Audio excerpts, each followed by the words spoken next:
Blessed and happy Thursday to all of you, my dear friends, my dear brothers and sisters, my dear good people of God, faithful followers of the Daily Gospel Reflection with Father Jack. My dear kababayan, today is June 6, 2024, Thursday within the 9th week in Ordinary Time, Year B. Our Gospel for today is from the beautiful and the wonderful account of the Gospel of Mark, chapter 12, verses 28 to 34.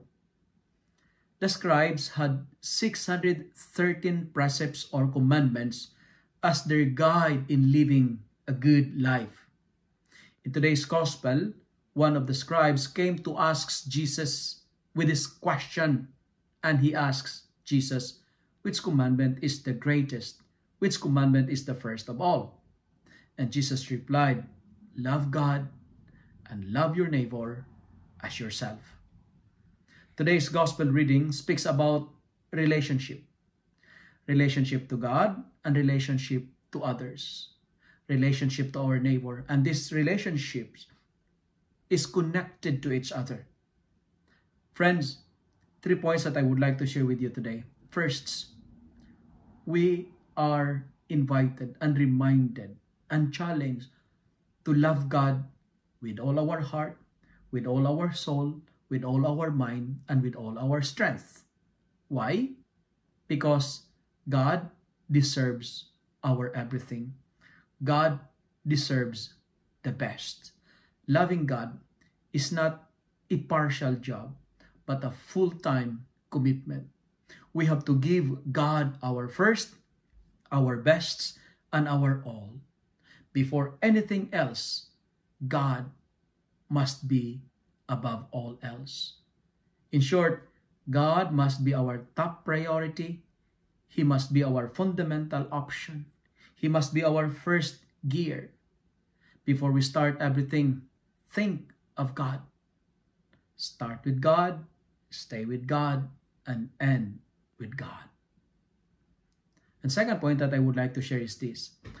Our love for God is best manifested in the way we treat others. My dear friends, my dear brothers and sisters, listen to this. We cannot love our brethren across the world if we don't love our neighbor across the street.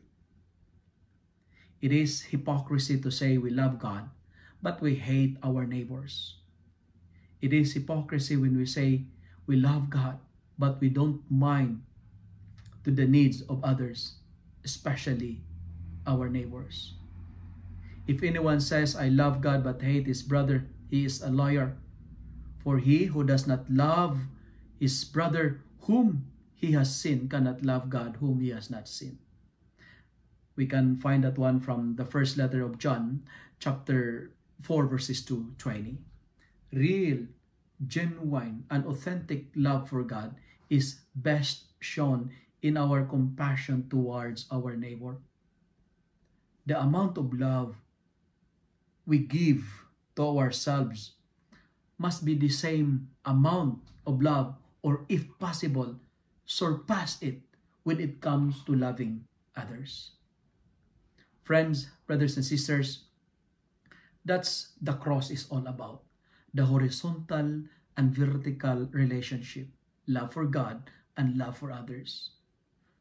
Let me end my reflection by saying, don't worry about others or people's opinion about you. Because God never told us to impress people. But the command of God is to love them. Friends, if you love God and love others, you are not far from the kingdom of God. If you like and love this reflection, kindly share it with your friends, share it with your family, make the word of God viral so that many will be blessed. Amen.